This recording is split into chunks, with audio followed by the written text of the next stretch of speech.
Senhores e senhoras, boa tarde. Meus ministros, imprensa, povo brasileiro que me assiste.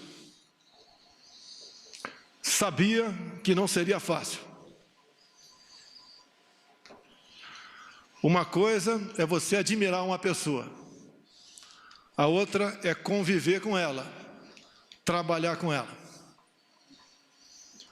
Hoje pela manhã, por coincidência, tomando um café com alguns parlamentares, eu lhes disse: hoje vocês conhecerão aquela pessoa que tem um compromisso consigo próprio, com o seu ego e não com o Brasil. O que eu tenho ao meu lado, e sempre tive, foi o povo brasileiro. Hoje essa pessoa vai buscar uma maneira de botar uma cunha entre eu e o povo brasileiro. Isso aconteceu há poucas horas. Um breve histórico. Todos nós conhecemos o senhor Sérgio Moro, das suas decisões lá da Vara Federal de Curitiba. A Lava Jato já existia, mas ninguém nega o seu brilhante trabalho. Eu, pessoalmente, tive o primeiro contato com o senhor Sérgio Moro no dia 30 de março de 2017, no aeroporto de Brasília, onde ele estava parado numa lanchonete, e eu fui cumprimentar. Ele praticamente me ignorou. A imprensa toda noticiou isso, dando descrédito à minha pessoa. Confesso que fiquei triste, porque ele era um ídolo para mim. Eu era apenas um deputado, humilde deputado, como é, ou como são, a maioria do que estão no parlamento brasileiro. Não vou dizer que chorei, porque estaria mentindo, mas fiquei muito triste. Para minha surpresa, alguns dias depois, eu estava em Parnamirim e recebi um telefonema dele, onde, obviamente, a sua consciência tocou e ele conversou comigo sobre o episódio. Eu dei por encerrado o assunto. Me senti, de certa forma, reconfortado. O tempo passou, eu numa pré-campanha e ele com as suas sentenças em Curitiba. Com o passar do tempo, entrei em campanha e, como, no meu entendimento, não tinham como me deter, tentaram me assassinar. Obviamente, isso marca a história de uma nação. Muito mais a minha vida, a da minha família, em especial da minha filha Laura, de 9 anos de idade. Acabou o primeiro turno. Eu passei para o segundo turno com o senhor Fernando Haddad, do PT. Nesse ínterim, eu baixado no Einstein, em São Paulo, recebi uma ligação de uma pessoa que queria fazer com que o senhor Sérgio Moro fosse me visitar. Eu fiquei feliz, mas declinei. Ele não esteve comigo durante a campanha. Eu não sei quem ele votou no primeiro turno e nem quero saber. O voto é sagrado e secreto. Mas eu exatamente evitei conversar com ele naquele momento, entre o primeiro e o segundo turno, porque com toda certeza essa visita se tornaria pública e eu não queria aproveitar do prestígio dele para conseguir a vitória no segundo turno. Após, então, a nossa vitória, a vitória da democracia, da liberdade, das eleições livres, eu recebi o senhor Sérgio Moro na minha casa, na Barra da Tijuca. Presente, ao meu lado, o senhor Paulo Guedes, o homem que já havia escolhido para ser ministro da Economia. E ali traçamos alguma coisa de como ele seria tratado caso aceitasse o nosso convite para ser ministro da Justiça. Obviamente, repito, ele não participou da minha campanha. Acertamos, como fiz com todos os ministros, vai ter autonomia no seu ministério. Autonomia não é sinal de soberania. A todos os ministros, e a ele também, falei do meu poder de veto. Os cargos chaves teriam que passar pelas minhas mãos e eu daria o sinal verde ou não. Para todos os ministros foi feito dessa maneira. Mais de 90% desses cargos que passaram pelas minhas mãos, eu dei o sinal verde. Assim foi também com o senhor Valeixo. Até ontem, diretor-geral da nossa honrada e gloriosa Polícia Federal. A indicação foi do senhor Sérgio Moro, apesar de a lei de 2014 dizer que a indicação para esse cargo e a nomeação é exclusiva do senhor presidente da República. Abri mão disso, porque confiava no senhor Sérgio Moro. E ele levou a sua equipe, ou trouxe a sua equipe aqui para Brasília. Todos os cargos chaves são de Curitiba, inclusive a Polícia Rodoviária Federal. Lógico, me surpreendeu. Será que os melhores quadros da PF, todos estavam em Curitiba? Mas vamos confiar, vamos dar um crédito. E assim, nós começamos a trabalhar. O senhor da imprensa bem sabe que eu não conto com a isenção, na maioria das vezes, por parte de vocês, nas matérias publicadas. Desde o começo, já se começou a falar que eu estava dificultando operações de combate à corrupção. Porque as operações, com muito menos intensidade, apareciam. Mas é óbvio que isso ia acontecer.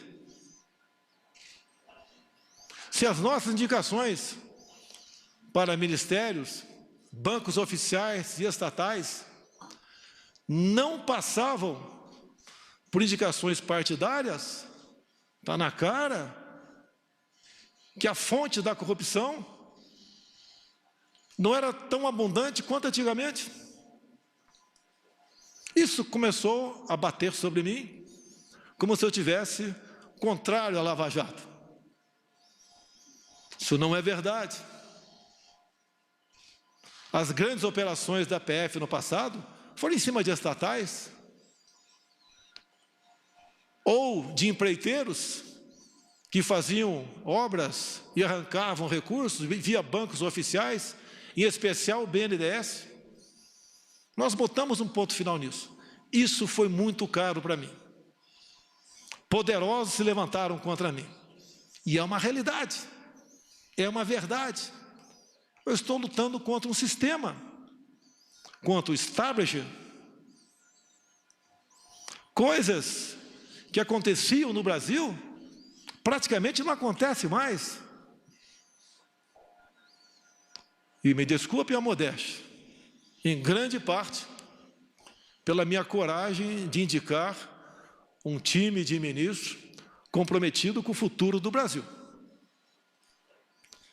Continua não sendo fácil, mas pode ter certeza, hoje em dia, eu conto com muitos parlamentares dentro do Congresso Nacional que já comungam dessa tese, de vários partidos, exceto da extrema esquerda, porque o que eles querem, no final das contas, é roubar a nossa liberdade. No que depender de mim, não medirei esforço para que isso não aconteça. dizer ao prezado ex-ministro Sérgio Moro, como o senhor disse hoje na sua coletiva, por 3 vezes, o senhor disse que tinha uma biografia a zelar. Eu digo a Vossa Senhoria que eu tenho um Brasil a zelar. Não apenas fiz um juramento, quando sentei praça nos idos 1973, na Escola Preparatória de Cadetes do Exército em Campinas, em dar a vida pela minha pátria, se preciso fosse. Mais que a vida para minha pátria, eu tenho dado.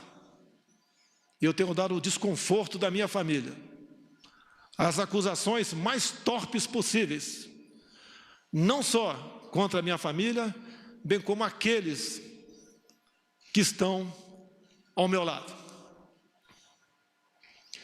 Falava-se em interferência minha na Polícia Federal. Ora as bolas, se eu posso trocar o ministro, por que não posso, de acordo com a lei, trocar o diretor da Polícia Federal? Eu não tenho que pedir autorização para ninguém para trocar o diretor ou qualquer um outro que esteja na pirâmide hierárquica do Poder Executivo. Será que é interferir na Polícia Federal? Quase que exigir e implorar a Sérgio Moro que apure quem mandou matar Jair Bolsonaro? A PF de Sérgio Moro mais se preocupou com Marielle do que com seu chefe supremo. Cobrei muito deles aí. Não interferi. Eu acho que todas as pessoas de bem no Brasil querem saber. E entendo, me desculpe, senhor ex-ministro, entre o meu caso e da Marielle, o meu está muito menos difícil de solucionar. Afinal de contas, o autor foi preso em flagrante delito. Mais pessoas testemunharam, telefones foram apreendidos, 3 renomados advogados, em menos de 24 horas, estavam lá para defender o assassino. Isso é interferir na Polícia Federal? Será que pedir à Polícia Federal, quase que implorar, via ministro, para que fosse apurado o caso Marielle, no caso porteiro da minha casa 58, na Avenida Lúcio Costa, 3100? Quase que por acaso descobrimos, se não eu pedir para o meu filho ir na portaria e filmar a secretária eletrônica. Talvez até hoje ficasse a dúvida para todos que eu poderia estar envolvido nisso. Isso foi numa quarta-feira de março de 2018, onde entre a ligação do porteiro para a minha casa e as minhas digitais nos painéis de presença da Câmara, tinha um espaço de menos de 1 hora, eu não estava lá. Depois, a perícia da Polícia Civil do Rio ainda chega à conclusão que aquela voz não é a voz do porteiro em questão. Será que é interferir na Polícia Federal? Exigir uma investigação sobre esse porteiro? O que aconteceu com ele? Ele foi subornado? Ele foi ameaçado? Ele não sofre ele sofre das faculdades mentais? O que aconteceu para ele falar com tanta propriedade um fato que, segundo ele, existiu há praticamente 1 ano atrás? É exigir da Polícia Federal muito, via seu ministro, para que esse porteiro fosse investigado, com todo respeito a todas as vidas do Brasil. Acredito que a vida do Presidente da República tem um significado, que, afinal de contas, é o chefe de Estado. Isso é interferir na Polícia Federal? Cobrar isso da sua Polícia Federal? Confesso que, ao longo do tempo, como bem vos lhes disse, uma coisa é ter uma imagem e conhecer uma pessoa, a outra é conviver com ela. Nunca pedi para ele para que a PF me blindasse onde quer que fosse. Quando se fala em corrupção, eu falo da minha vida particular. Nos últimos 2 anos de parlamentar, gastei menos da metade que poderia gastar na sua cota parlamentar, com passagem aérea, com despesa de combustível, de alimentação, de aluguéis. Na vida de presidente da República, eu tenho 3 cartões corporativos. 2 são usados para despesas, as mais variadas possíveis, que, afinal de contas, mais de 100 pessoas estão na minha segurança diariamente. Despesas de casa, normal. E um 3º cartão, que eu posso sacar 24 mil por mês, sem prestar conta. Eu posso sacar 24 mil reais e gastar onde bem entender, sem prestação de contas. Quanto eu usei dessa verba desde janeiro do ano passado? 0. Isso é obrigação. Desliguei o aquecedor da piscina olímpica do Alvorada. Modificamos o cardápio. Mas isso não tem nada a ver. É obrigação da minha parte. Mas só para lembrar que eu tenho preocupação com a coisa pública e busco dar exemplo. Quando se fala em interferência, tem aqui um ministro meu, tão importante quanto os demais, que nós somos uma corrente, nenhum elo é mais forte que a própria corrente, o Paulo Guedes. Quando eu vi que o Inmetro, que é um órgão parecido até, logicamente, cada um na sua função, com a Polícia Federal, com a PRF, com a Secretaria da Cultura, do Marcelo Arvantônio, entre tantas outras. Eu falei, Paulo Guedes, eu vou implodir o Inmetro, porque o que eu descobri lá, nós não podemos deixar o povo sofrer dessa maneira. Queriam trocar 1.600.000 tacógrafos de motoristas, de viaturas, cada tacógrafo custando R$ 1.900. Quem ia pagar a conta era o motorista de caminhão, o motorista de van, de ônibus. Queriam trocar todos os taxímetros do Brasil. Só no meu estado, Rio de Janeiro, 40 mil taxistas iam ter que comprar um novo taxímetro. Queriam um chip em cada bomba de combustível no Brasil, onde nós ficamos sabendo que não teria a sua devida eficácia. Não tem, essa conta não foi para o povo pagar.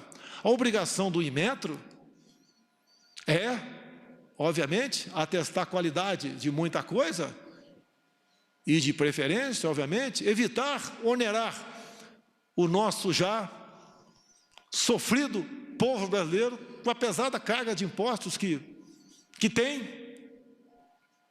Implodimos o Inmetro. E a Polícia Federal? Como publicado por vocês no dia de ontem, mas esqueçam a imprensa. Ontem, numa videoconferência, o senhor Valeixo se dirigiu a todos os seus 27 superintendentes e disse que desde janeiro vinha falando com o senhor Sérgio Moro que queria deixar a Polícia Federal. Os superintendentes são a prova disso. E eu, algumas vezes, falei com o Sérgio Moro sobre a Polícia Federal.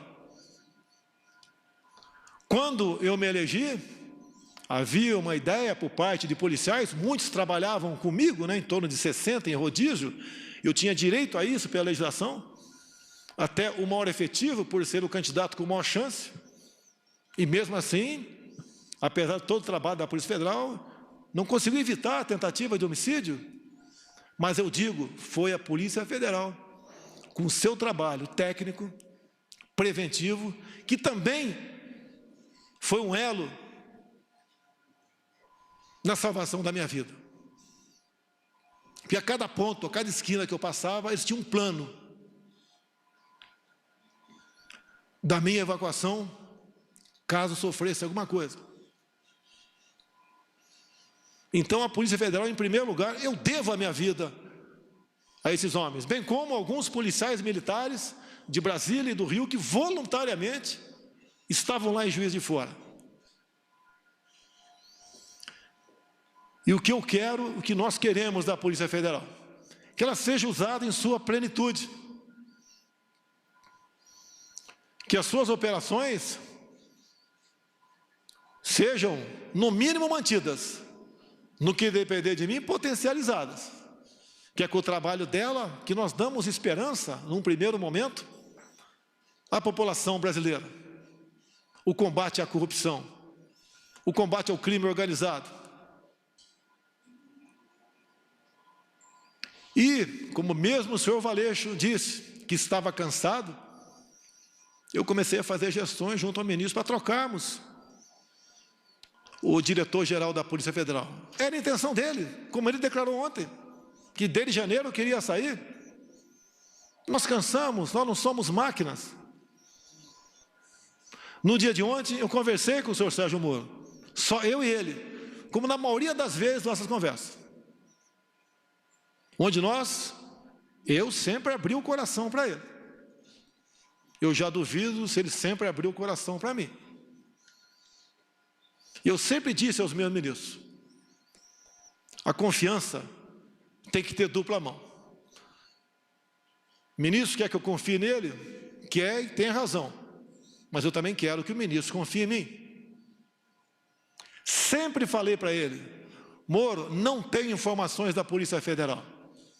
Eu tenho que todo dia ter um relatório do que aconteceu, em especial nas últimas 24 horas, para poder bem decidir o futuro dessa nação.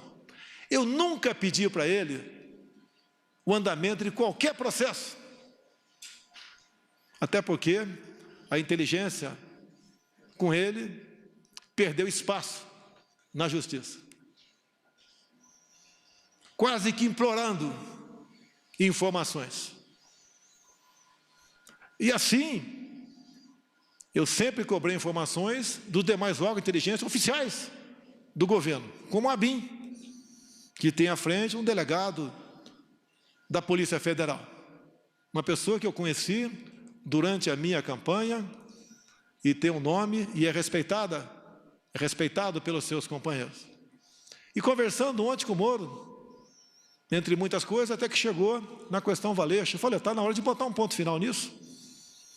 Ele está cansado, está fazendo como pode o seu trabalho. Pessoalmente, não tenho nada contra ele.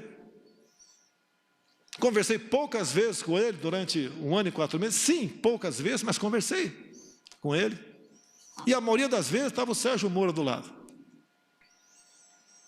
Então, eu falei que amanhã, dia de hoje, o Diário Oficial da União publicaria a exoneração do senhor Valeixo. E, pelo que tudo indicava, a exoneração a pedido. Bem, ele relutou, o senhor Sérgio Moro, e falou, mas o nome tem que ser o meu. Falei, vamos conversar. Por que tem que ser o seu e não o meu? Ou então vamos pegar, já que não tem interferência política, técnica, humana, pegar os que têm condições e fazer um sorteio. Por que tem que ser o dele e não possivelmente o meu, ou um de consenso entre nós dois? E eu lembrei da lei de 2014, que a indicação é minha, é prerrogativa minha. E o dia que eu tiver que submeter a qualquer um subordinado meu, eu deixo de ser presidente da República. Jamais pecarei por omissão. Falei para ele, quero um delegado, que pode não ser o seu, pode não ser o meu, mas que eu sinta, além da competência óbvia, se bem que isso é uma coisa comum entre os delegados da Polícia Federal, que eu possa interagir com ele. Por que não? Eu interajo com os órgãos de inteligência das Forças Armadas, se preciso for, eu interajo com a ABIN, interajo com qualquer um do governo, sempre procuro o ministro, mas numa necessidade, eu falo diretamente com o primeiro escalão daquele ministro, como ontem, ou anteontem, eu tinha que decidir uma coisa, tinha que ver com a Marinha. Mas como era exclusivamente com a Marinha, eu resolvi naquele momento não falar com o ministro da Defesa. Falei diretamente com o da Marinha e foi resolvido de acordo com com o interesse dele. E depois participei do Ministério da Defesa. Isso não é quebra de hierarquia, é necessidade. Não posso abrir mão disso, assim como o Ministério da Defesa pode ligar diretamente com o comandante de batalhão, sem passar pelo comandante da brigada. Se preciso for, depois ele participa, para evitarmos que venhamos ferir o princípio da hierarquia. E mais, já que ele falou em algumas particularidades, mais de uma vez, o senhor Sérgio Moro disse para mim, você pode trocar o Valeixo sim, mas em novembro, depois que o senhor me indicar para o Supremo Tribunal Federal. Me desculpe, mas não é por aí. Reconheço as suas qualidades em chegando lá, se um dia chegar, pode fazer um bom trabalho, mas eu não troco. E outra coisa, é desmoralizante para um presidente ouvir isso, mais ainda externar, ou não trocar, porque não foi trocado, sugerir a troca de 2 superintendentes entre 27. O do Rio, a questão do porteiro. A questão do meu filho, 04, o Renan, que agora tem 20, 21 anos de idade. Quando,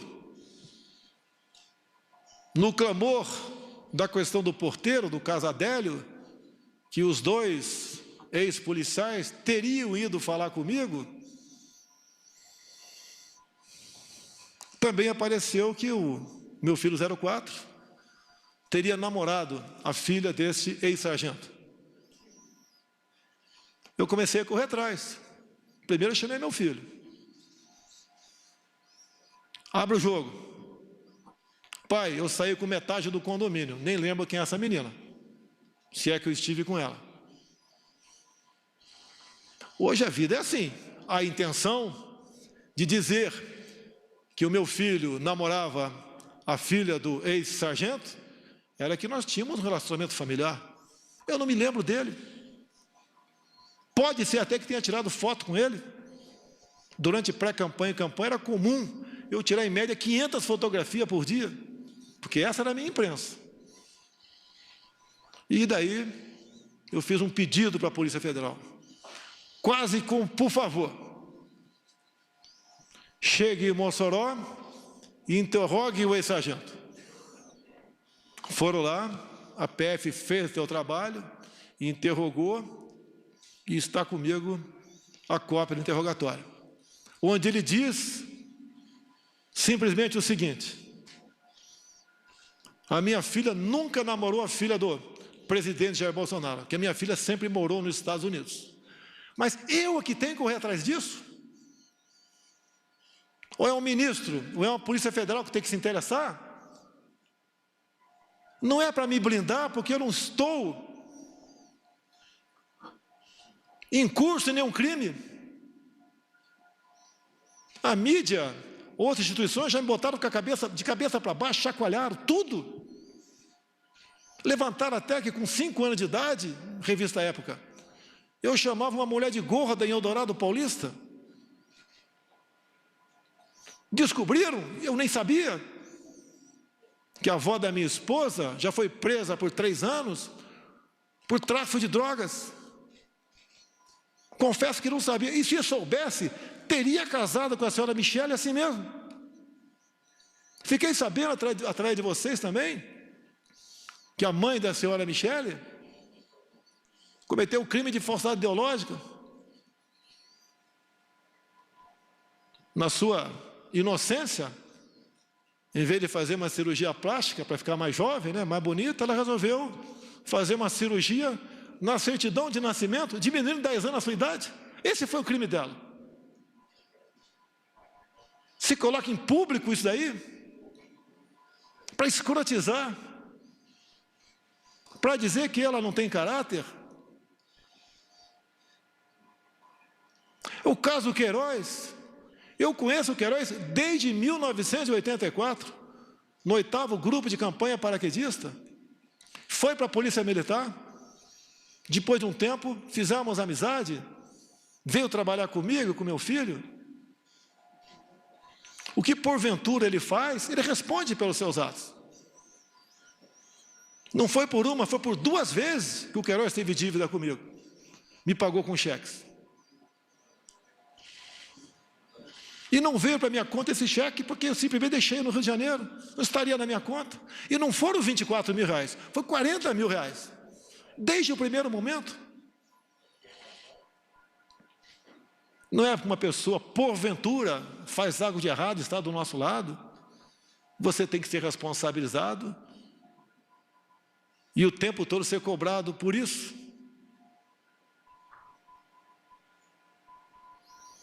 Nunca pedi para blindar ninguém da minha família. Jamais faria isso.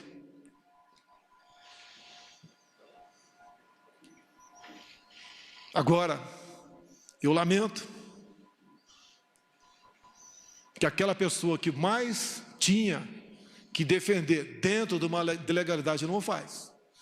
Teve um clima sem pesado com o senhor ministro, na última reunião de ministros, onde eu cobrei dele, na frente de todos os ministros, que ele tomasse uma posição sobre a prisão e algemas usada contra mulheres na praia, mulheres em praça pública, como de Araraquara, um pobre, um humilde trabalhador do comércio, no Piauí, entre tantos outros, que ele tinha que mostrar sua cara. Ele tem amparo na lei do abuso de autoridade. Essa lei, que por ser lei, não tem que ser questionada, discutida, tem que ser cumprida. Quem é contra ela, que apresente uma ADIM junto ao órgão competente para que ele ajuize junto ao Supremo Tribunal Federal. A resposta dele foi o silêncio. Boas matérias, ele aparece. Mas se omite. A minha vida, as minhas ações, muitas vezes, elas são de um arrebento, de explosão. Eu não posso admitir cercear o direito de ir e vir quem quer que seja. E a lei que fala sobre isso, no caso de pandemias, é alguém comprovadamente infectado. A decisão dessas medidas coercitivas cabem aos respectivos governadores e prefeitos. Assim decidiu o Supremo Tribunal Federal. E uma vez decidido, não cabe a mim questionar mais. Prefeitos, alguns governadores, em cima disso, estão cometendo tremendos absurdos. E o governo federal tem que se posicionar, tem que peticionar o Supremo Tribunal Federal, entrar com ações. E quem tem que fazer isso? O presidente? Ou o ministro da pasta responsável? Isso incomoda ele.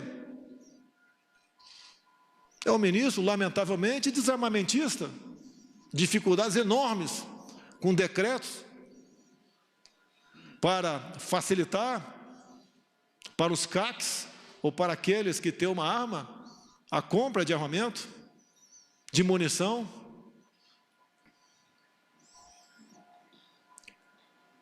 Aquilo que eu defendi durante a campanha e pré-campanha, os ministros têm obrigação de estar junto comigo.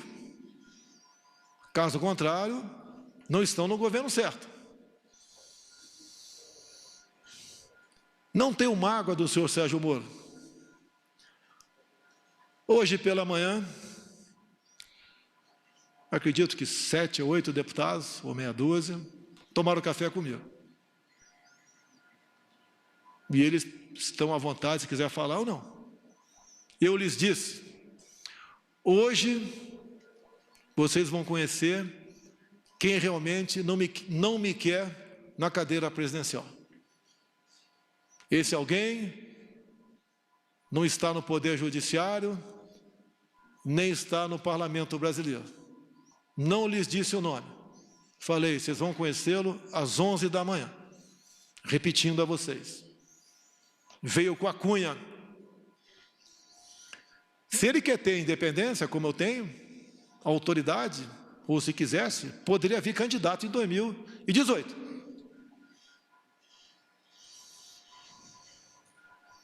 Agora, eu não posso conviver, ou fica difícil a convivência, com uma pessoa que pensa bastante diferente de você. Um fato que foi noticiado muito no início do ano passado, ele nomeou a senhora Ilona Sabó como suplente de um conselho, e nós sabemos que essa senhora, ou senhorita, tem publicações, as mais variadas possíveis, defendendo o aborto, ideologia de gênero, entre tantas outras coisas, que são em completo desacordo com as bandeiras que eu defendi, que os cristãos brasileiros também defendiam, e até ateus defendiam também. Não foi fácil conseguir a exoneração dessa pessoa, porque o tempo todo você me deu carta branca e porteira fechada. Mas quase sempre se lembrava do poder de veto. Torci muito para dar certo. Muito. Mas, infelizmente, ou felizmente, no dia de hoje, após nossa conversa no dia de ontem, eu até fui sinalizado que ele compareceria à presidência e seria bem recebido, como foi o senhor Mandetta há poucos dias, para comunicar seu afastamento, ou para tentar a última cartada. Tem mais esses nomes aqui, para o DG. O senhor concorda com algum desses ou não? E daí tomar uma providência. Eu sempre fui do diálogo. Vocês não vão encontrar nenhum ministro meu que vai dizer que eu impus qualquer coisa para ele. Ele resolveu marcar uma coletiva e fez acusações infundadas, que eu lamento. Para muitos, vai deslustrar a sua tão defendida biografia. Nós que estamos na linha de frente, nós ministros, tem algo mais importante que a nossa biografia. É o bem-estar do seu povo, é o futuro dessa nação. Vamos levar, no sentido figurado, muito tiro na cara, mas vamos cumprir a missão. Aqui tem ministros que apanham todo dia, como Abraham Van Trauben, por exemplo. Outros apanham também, mas esse é um exemplo. Luta contra uma doutrinação de décadas, onde vem demonstrando que a educação do Brasil nunca teve tão mal. Não só as provas do PISA, bem demonstram que estamos em várias matérias em último na América do Sul, em último no mundo. Isso tem que ser mudado. Ele tenta e vem demonstrando com muito trabalho que não vale, senhores pais, senhoras mães, que seu filho tem um pedaço de papel escrito diploma. Ele tem que exercer aquele ofício. O diploma, hoje em dia, passou a ser apenas uma figura decorativa para alunos. Ele tem que ser um bom profissional e não um bom militante.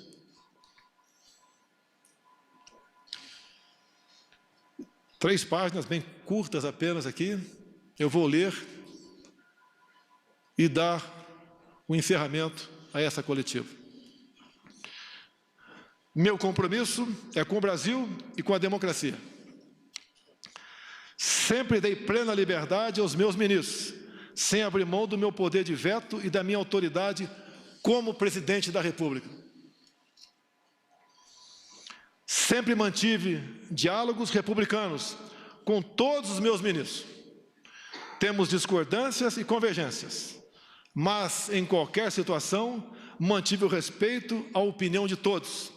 Sempre fui leal a eles. Ontem, mais uma vez, conversamos com o senhor ministro Sérgio Moro sobre a substituição na Polícia Federal.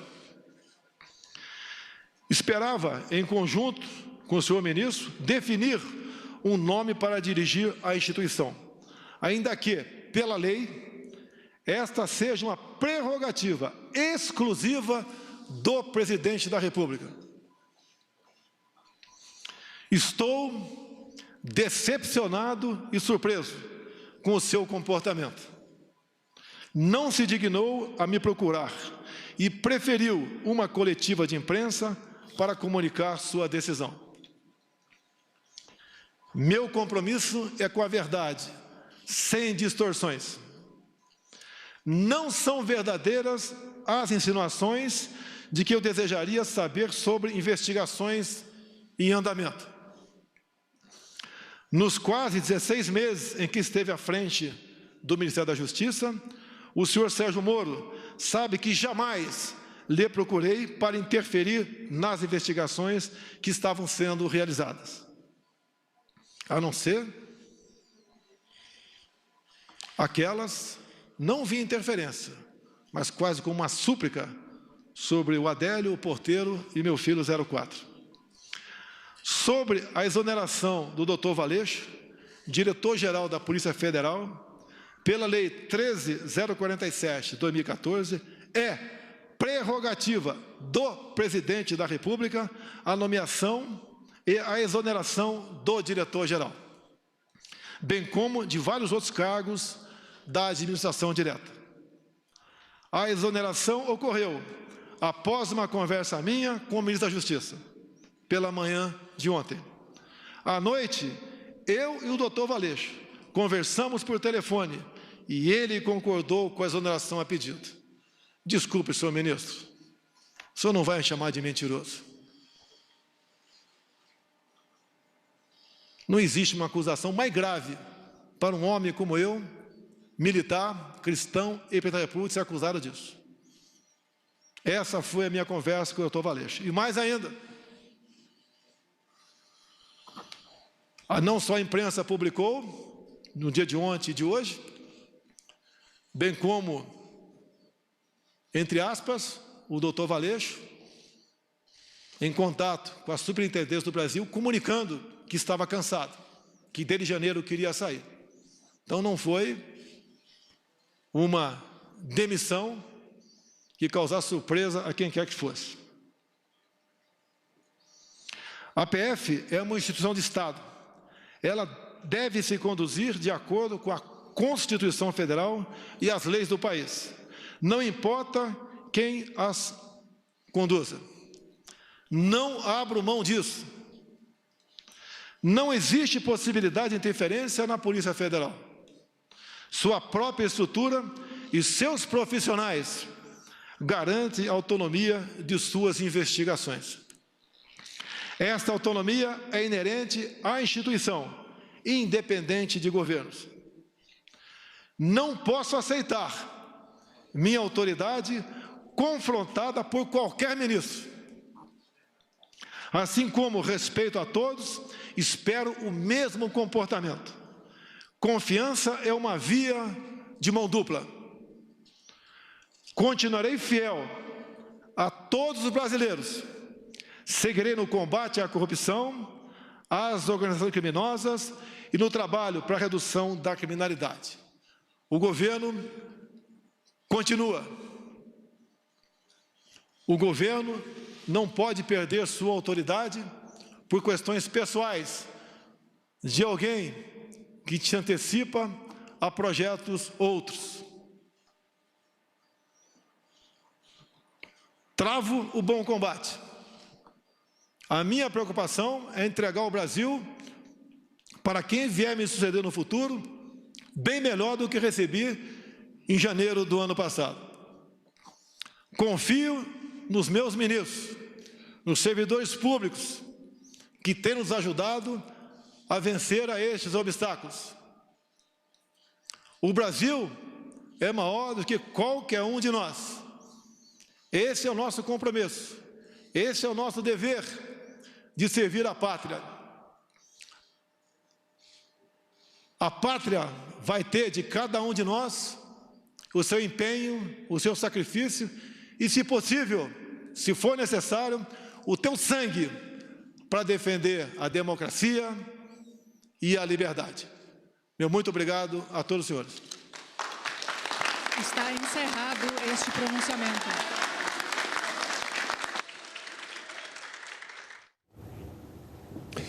Você acompanhou com a gente, ao vivo, direto do Palácio do Planalto, o pronunciamento do presidente da República, Jair Bolsonaro.